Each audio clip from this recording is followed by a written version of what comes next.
అందరికీ నమస్కారం. నా పేరు దుడం రెడ్డిబాబు, ఆంధ్రప్రదేశ్ బీసీ సంక్షేమ సంఘం రాష్ట్ర అధ్యక్షుని. 9వ తేదీ జరిగిన సంఘటన కడప నగరంలో చాలా బాధాకరమైన విషయం. ఎందుకంటే శ్రీరామ జన్మభూమిలో బాబరీ మసీదు ఆ హయాంలో జరిగినటువంటి అల్లర్లు, ఆ తర్వాత ఆంధ్రప్రదేశ్ కడపలో ఎప్పుడు కూడా ఎక్కడ కూడా మత కల్లాలో లేవు. ఇక్కడ ప్రశాంతమైన వాతావరణం, హిందూ ముస్లిం ఎవరు కూడా మతాలకు అతీతంగా ఎక్కడ కూడా గొడవలు కానీ అల్లర్లు కానీ లేవు.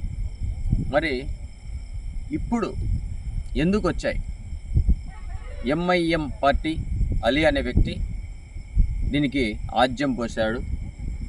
అతని చరిత్ర, అతను ఎవరు, అతను ప్రజలకు ఏం చేశాడు, అతను చేయాల్సిన పని ఏందో చేసేసి ఇక్కడ మంట అగ్గి పెట్టేసి పోయి దుబాయ్లో కూర్చున్నాడు.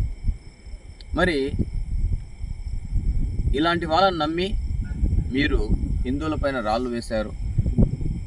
మరి ఇప్పుడు అలీ వచ్చి కాపాడుతాడా? ఎంఐఎం పార్టీ వచ్చి కాపాడుతుందా? మనల్ని మనం కాపాడుకోవాలి, మన దేశాన్ని మనం కాపాడుకోవాలి, మన రాష్ట్రాన్ని మనం కాపాడుకోవాలి, మన జిల్లాను కాపాడుకోవాలి, మనం ఉన్నటువంటి నగరాన్ని కాపాడుకోవాల్సిన అవసరం మనకుంది. ఎందుకంటే మనిషి అనేవాడు ఎప్పుడైనా చనిపోతాడు, దానికి గ్యారంటీ లేదు.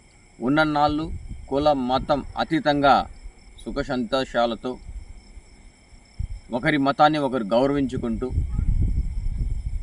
బ్రతకాలి అన్నదమ్ముల వలె.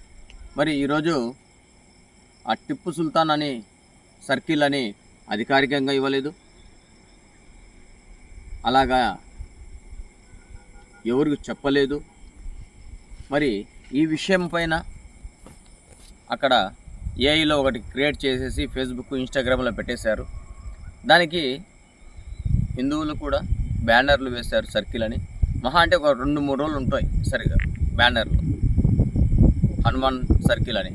అది ఎప్పటికీ కూడా అది అల్మాస్పేటే. ఆ పేరును నేను చిన్నపిల్లప్పటి నుంచి చూస్తున్నాను, దాదాపు 40 సంవత్సరాలుగా. అప్పటి నుంచి ఇప్పటి వరకు కూడా అల్మాస్పేట అనే ఉంది తప్ప వేరే పేర్లు లేవు. వీళ్ళు కావాల్సికల్లా రాజకీయానికి, ప్రభుత్వానికి వ్యతిరేకంగా మత కొల్లాలు లేపి ప్రభుత్వాన్ని చెడ్డ పేరు తెచ్చే విధంగా వీళ్ళు పనిచేస్తున్నారు. మరి దీనికి పోలీసు వారు గట్టిగా సమాధానం చెప్పారు, కలెక్టర్ గారు మంచి నిర్ణయం తీసుకున్నారు. ఇప్పటికైనా కూడా మనం నగర ప్రజలు, యువత, ప్రతి ఒక్కరూ కూడా ఆలోచించాలి. ప్రశాంతమైన వాతావరణం మనకు కావాలి, శాంతియుతంగా ఉండాలి. మనకు మతాలు, ఒకరి మతాన్ని ఒకరు గౌరవించుకోవాలి తప్ప ద్వేషించుకోకూడదు. ఆ సర్కిల్ పేరు మార్పు వల్ల నీకు ఉద్యోగాలు రావు, అలాగని నీకు బడులు రావు, అలాగని నీకు ఒక ఇల్లు కట్టుకోలేవు, అలాగని నువ్వు ఒక కారు కానీ బైక్ కానీ కొనలేవు. మరి అలాంటప్పుడు అవసరం లేని దానికి మనం ఎందుకు గొడవలు పడి ఒకరి మీద ఒకరు ద్వేషించుకోవాలి, ఒకరి మీద ఒకరు రాళ్ళు దాడులు చేసుకోవాలి అని ప్రశ్నిస్తున్నా. అంతేకాదు అల్లరి మూలకలు చాలామంది కడపలే నగరంలో ఉన్నారు. వాటిపైన వారి వివరాలు సేకరించాల్సిన అవసరం ఎంతైనా ఉందని పోలీసు వారికి విజ్ఞప్తి చేస్తున్నాం. ఇక్కడ మత్తు, డ్రగ్స్, గంజాయి వీటికి అలవాటు పడ్డ వాళ్ళు యువత చెడిపోతుంది.